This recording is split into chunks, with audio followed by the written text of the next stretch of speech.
सत साहिब सतगुरुदेव की जय। बंदी छोड़ कबीर साहिब जी की जय। बंदी छोड़ गरीबदास जी महाराज जी की जय। स्वामी राम देवानंद जी गुरु महाराज जी की जय हो।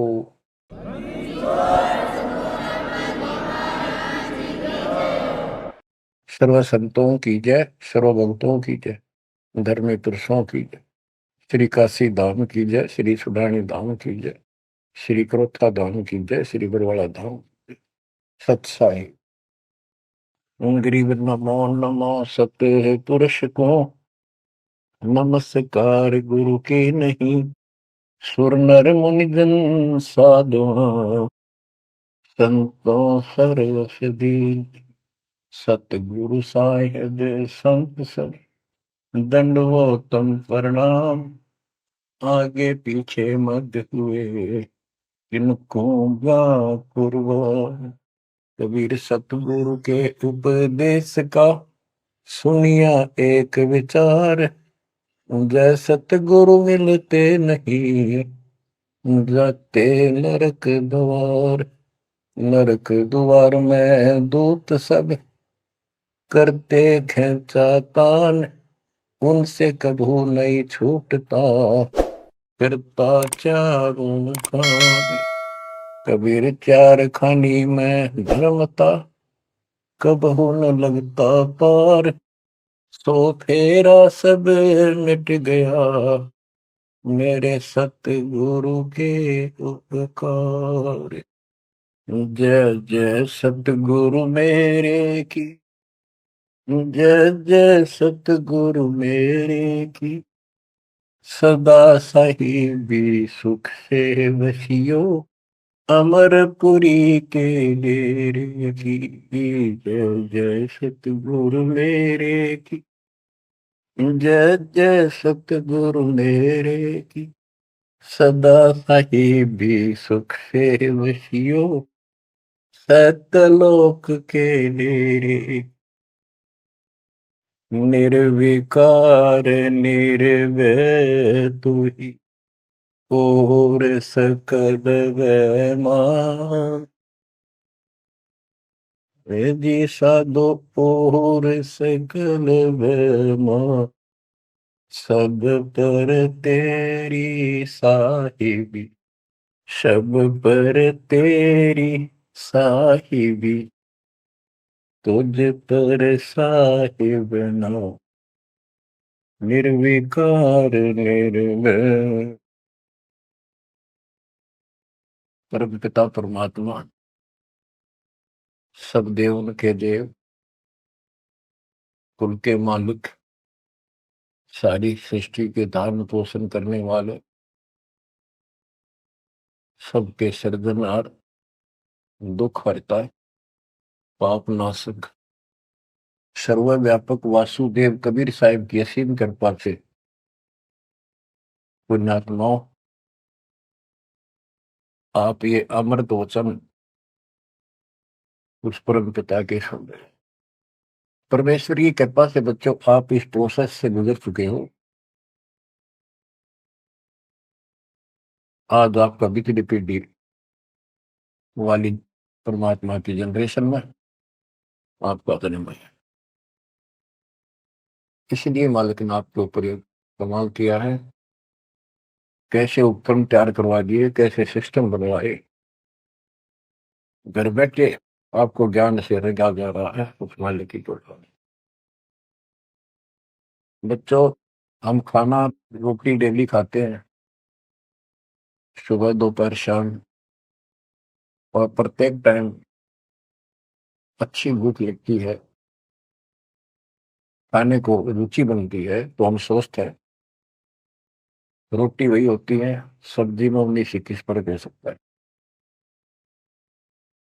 इसी प्रकार ये कथाएं अमर कथा महापुरुषों की जीवनी जितनी बार भी सुने उतनी आत्मा को आत्मविभोर कर दें तो हमारी आत्मा स्वस्थ है।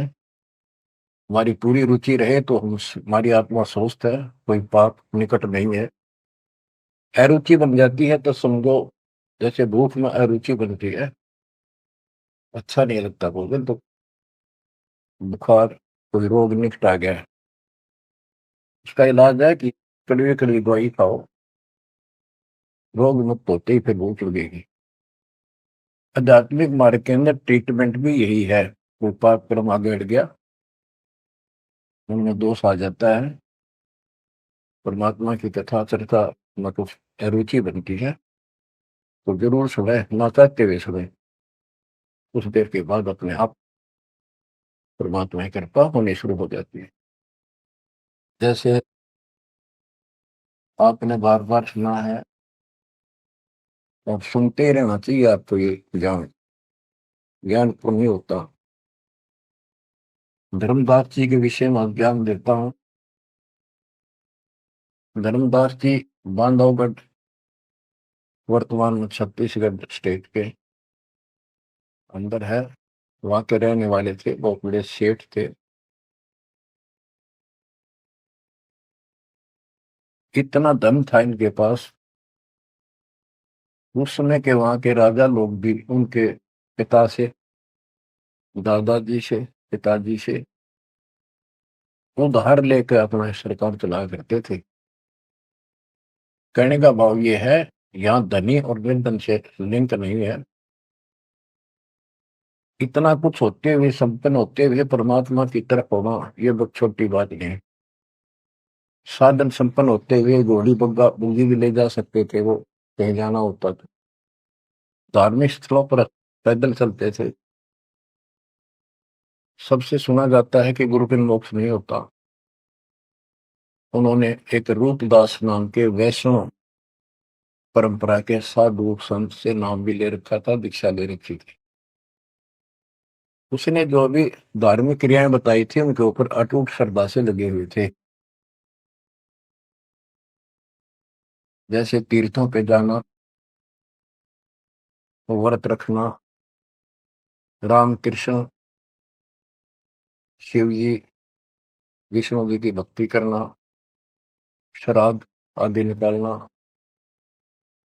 गीता का नित्य पाठ करना, पुराणों का अध्ययन करना, वेद हमारे सत्य ज्ञान युक्त शास्त्र हैं, ऐसा ज्ञान में बताना, इन महापुरुषों ने बता रखा था। धर्मदास उस पर अटल श्रद्धा से लगे हुए थे।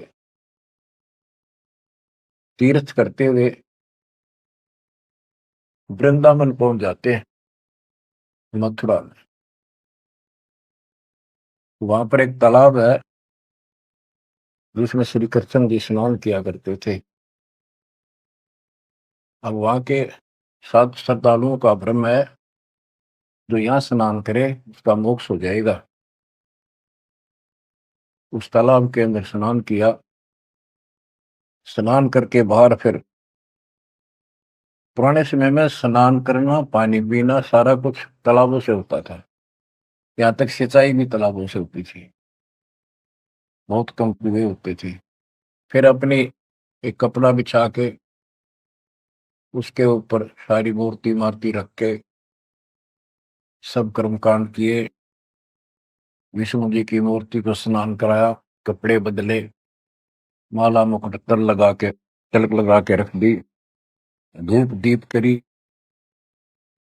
दीपक लगाया, धूप लगाई। तब परमात्मा आकर बैठ जाते हैं एक जिंदा बाबा के रूप में, उनसे थोड़ी सी दूरी पे, 50 फुट के आसपास दूरी पे, 20-30 फुट दूरी पर। धर्मदास जी ने देखा कि एक मुसलमान साधु है और मेरी क्रियाओं को बहुत ध्यान से देख रहा, जैसे इसकी जिज्ञासा हो, जिज्ञासु लगता है। प्रत्येक व्यक्ति भगत का एक ऐसा स्वभाव होता है कि वो सोचता है कि मेरे पास जो ज्ञान है, मेरे गुरु जी ने जो मार्ग बता रखा है, सबसे उत्तम है, इसको सबको बता दूं। तो धर्मदास जी ने अपने मन में कल्पना की कि शायद इस दृष्टिकोण से ये बैठा है, क्योंकि इसने घर त्याग रखा, भगवान की चाह है। केवल मुसलमान नहीं है, ये भगत है। और घर, मुसलमान तो केवल अपनी क्रियाएं वही करते रहते हैं। वो गीता को पढ़ने लगा। पहले एक अध्याय का पाठ किया करता था, उस दिन उसने थोड़ा थोड़ा वर्षन, बहुत सारी किताब, अध्यायों का पढ़ दिया। जब गीता के पाठ को और उसके अनुवाद ऊंचे ऊंचे स्वर में कर रहा था, पे जैसा लिखा था वैसे पढ़ रहा था, अनुवाद भी, कबीर साहब उससे 10-15 फुट की दूरी पर आकर बैठ गए और बहुत ध्यान से देख रहे थे, सुन रहे थे, जैसे कान भी ऐसे करते थे कि शायद कोई शब्द निकल ना जाए।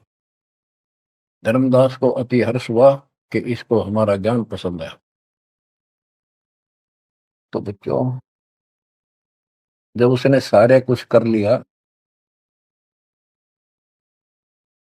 तो परमात्मा उनसे प्रसन्न किया कि हे महात्मा जी, मैं बहुत भटक चुका हूं, क्योंकि धर्मदास जी भी एक वैष्णव परंपरा वाला साधु जैसा वेशभूषा कर रखे थे। जैसे ये तीर्थों बजाते हैं, ये ऐसे एक अलग सा वेशभूषा कर लेते अपने पंथ जैसी, कंठी माला तिलक लगा के साधु, वैष्णव साधु जैसा रूप था। तो परमात्मा ने पूछा, मुझे राह बताओ, मैं भक्ति के लिए भटक रहा हूँ, मुझे मुसलमान धर्म से प्राप्त साधना में संतुष्टि नहीं है। इस बात को सुनकर धर्मदास अति हर्षित होता है और बताने लगता है कि ऐसे ऐसे तीर्थ व्रत करने चाहिए। मैं तीर्थ व्रत करता हूँ, ऐसे करता हूँ, गीता का पाठ करता हूँ, रामकृष्ण का जाप करता हूँ, शंकर जी का ध्यान लगाता हूँ। परमात्मा उसको बताते हैं कि आप गीता में तो, ये गीता क्या, ये जो पढ़ी आपने पुस्तक, इसका क्या नाम है, इस पवित्र पुस्तक का? तो धर्मदास जी ने बताया, ये श्रीमद् भगवत गीता एक अवर ग्रंथ है, विश्व में 4 वेद हैं, उन जैसा ज्ञान पृथ्वी पर नहीं है, उन चारों का सारांश ये गीता। इसके अंदर जो लिखा है वो अमृत ज्ञान है, सच्चा सुच्चा। परमात्मा ने पूछा, आप किसकी भक्ति करते हो, आपका इष्ट कौन है? हमारा इष्ट विष्णु जी है, हम राम कृष्ण और शंकर जी की भी पूजा करते हैं। श्री राम श्री कृष्ण जी उसी के अवतार थे, विष्णु जी के। और हम कोई पाप नहीं करते, हम कोई जीव हिंसा नहीं करते, तीर्थ व्रत करते हैं, कर्मकांड करते हैं, श्राद्ध पत्र की पूजा करते हैं, तीर्थों में स्नान करते हैं, चारों धामों की यात्रा करते हैं। अक्सर तीर्थ घूम के आऊंगा, घूमता घूमता चल रहा हूं भगवान का। परमात्मा बोले, ये गीता में आपने पढ़ा, आप कहते हो, परमात्मा ने पूछा, गीता किसने ज्ञान दिया है? तो बताया गया कि श्री कृष्ण अर्थात विष्णु जी, ये एक ही है। श्री विष्णु जी श्री कृष्ण रूप में जन्मे थे देव की माता के गर्भ से, उन्होंने ये ज्ञान अर्जुन को बताया। परमात्मा बोले, अभी आपने गीता में पढ़ा कि हे अर्जुन, हे भारत, तू सर्वभाव से उस परमेश्वर की समझ बता, उसकी कृपा से ही तू परम शांति को और सनातन परम धाम को प्राप्त होगा। वो परमात्मा कौन है? वो तो आपके श्री कृष्ण उर्फ विष्णु से तो अन्य है। धर्मदास जी ने फिर से पढ़ा, क्योंकि एक पाठ करना अलग बात है, जब ध्यान से पढ़ा, जब उसको समझ में आई, कहा इसका तो ऐसे ही है। वो जैसे इनको भरमा रखा था कि अपने आप के बारे में कह रहा है, और कौन हो सकता है? फिर अभी आपने बताया था, अर्जुन ने पूछा कि वो तत्वरम क्या है, उसका उत्तर आपने, आपके गीता ज्ञान देने वाले ने कहा वो परम अक्षर ब्रह्म है। आप पढ़ रहे थे, उससे पहले फिर अपनी भक्ति बताई, फिर उस दूसरे गलत परमात्मा की भक्ति बताई, परम अक्षर ब्रह्म की। अध्याय धर्मदास को याद थे, फिर देखा उसने ध्यान से, फिर पढ़ा, सारा कुछ देख लिया। 9वें अध्याय के 25वें श्लोक में भी जैसे परमात्मा ने बताया कि गीता में भी आपने पढ़ा था कि जो भूत पूजते भूतों को प्राप्त होते हैं, पितृ पूजते पितरों को प्राप्त होते हैं, देवता पूजते देवता को, मेरी भक्ति करने वाला मुझे वो 9वें अध्याय के 25वें श्लोक में है। तो गीता तो कह रही है कि भगवान कोई और है, उससे परम शांति होगी। चौथे अध्याय के 5वें श्लोक में गीता बोलने वाला कह रहा है मेरे तेरे भोजन में लिए। दूसरे के 12 में, 10वें के 2 में अपनी उत्पत्ति बता रहा है, जन्म मरण होते ही रहेंगे। अध्याय 2 के 17 में कहा कि अविनाशी तो उसको जान जिसको कोई मार नहीं सकता, कोई सक्षम है उसको मारने पर, जिसे सारे संसार व्याप्त है, जिसने सबकी सृष्टि रचना की है।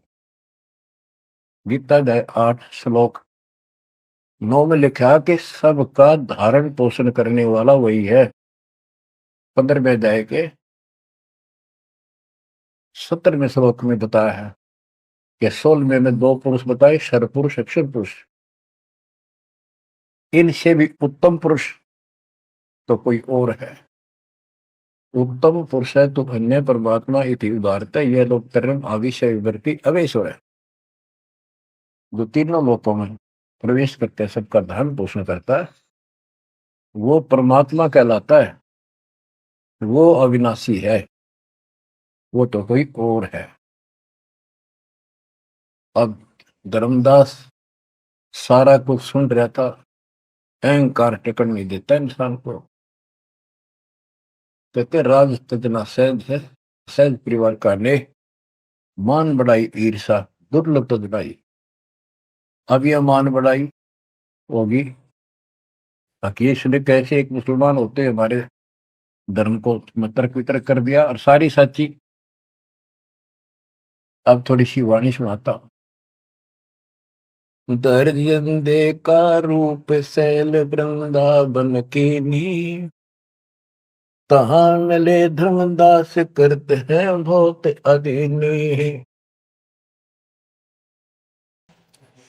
बहुरंगी वरियाम कामनी कामी सोई, दर्शत गुरु का रूप धनी उतरे हैं लोई। परम उजागर ज्ञान ध्यान बहुरंगी बाना, कहाँ मिले धर्मदास आचार विचार दीवाना। कौन तुम्हारी जात कहाँ से आए स्वामी, पूछे पुरुष कबीर धनी साठ विधि कामी। धर्मदास को एक वैष्णव रूप में था वो। परमात्मा बोले हे स्वामी जी, हे महाराज जी, आप कौन हो, कौन आपकी जाति है। उसमें जाति पाति का बहुत बड़ा बाउंड्री थी। और धर्मदास उत्तर देता है हम वैष्णव बैरागी धर्म में सदा रहाई, सुधर न बैठे संग कल्प ऐसी मन माही। हम सुधर को निकट पे नहीं आने देते। मैं वैरागी वैष्णव महात्मा हूं और वैष्णव धर्म से दीक्षित। गिरिव सुनजन दाम ज्ञान को अधिक आचार विचार, हमारी करनी जो करे उतरे भोजल पार। के सुन ले जिंदा बाबा, मैं जो बताऊं, जो हमारे गुरु जी ने बता रखा है, ऐसे जो करेगा उसका बेड़ा पार है, वो संसार से पार हो जाएगा। बोले धनी कबीर सुनो वे सुनो बैरागी, कौन तुम्हारा नाम गाम कहिए बड़भागी। कौन कौम कुल जाति कहाँ को गवन किया है, कौन तुम्हारी रैसिकी ने तुम नाम दिया है। कौन तुम्हारा ज्ञान ध्यान स्मरण है भाई, कौन पुरुष की सेव कहाँ समाधि लगाई। तो आसन को गुफा के मत रहो सदाई, सालिग सेवन की न बहुत अधिक भार उठाई। झोली झंडा धूप दीप तुम अधिक आचारी, बोले धनी कबीर वेद कहिए ब्रह्मचारी। गिरिब हमको पार लगाइयो, परम उजागर रूप, जिंद कहे धर्मदास से तुम हो मुक्ति स्वरूप। बच्चों देखो, काल की दलदल से एक आत्मा को निकालने के लिए कितना कुछ खाड़े किए जाता, उसको स्वामी कहता है और उसके गुणगान करते। फिर क्या बताया है, धर्मदास जी ने कहा, बांधोगढ़ है गाम नाम धर्मदास कही जय, वैश्य कुली कुल जात सुधर की नी बात सुनी जय। हम सुधर को निकट नहीं बैठने देते और वैश्य कुल में जन्म है मेरा, धर्मदास मेरा नाम है, बांधोगढ़ मेरा गांव है। सुमन ज्ञान स्वरूप ध्यान सालिग की सेवा, मल्ला गिर छिड़कंत संत सब पूजय देवा। 68 तीर्थ नान ध्यान कर कर हम आए, पूज्य सालिग राम तिलक गलमाल चढ़ाए। धूप दीप अधिकार आरती करें हमेशा, राम कृष्ण का जाप जपो रटत हो शंकर शेषा। नेम धर्म से नेह सने दुनिया से नाही, आरूढ़ बैराग और की मानो नाही। कि मैं रामकृष्ण का जाप जपता हूँ, शंकर भगवान को भी याद करता हूँ, 68 तीर्थ नहाता हूँ, व्रत करता हूँ। मैं कति अपने धर्म के ऊपर डटा हुआ हूँ, मैं किसी और की ना मानूं। क्योंकि कहीं भी जाते हैं या आपस में भी वाद विवाद करते हैं दूसरे पंथों वाले एक दूसरे के साथ, हमारा धर्म ऐसा है, तुम्हारा ऐसा है। तो धर्मदास ने पहले रास्ता बंद कर दिया कि मैं और की बात नहीं मानूं, मैं अपने धर्म को सही मान रहा।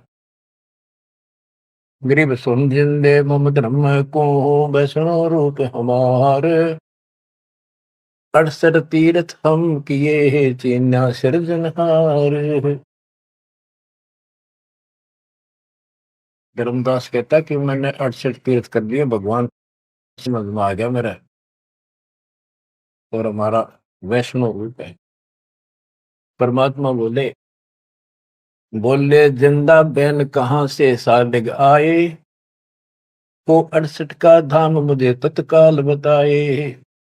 कि 68 लिखने वाला कहाँ जाएगा, कौन से लोक को प्राप्त होगा, बता।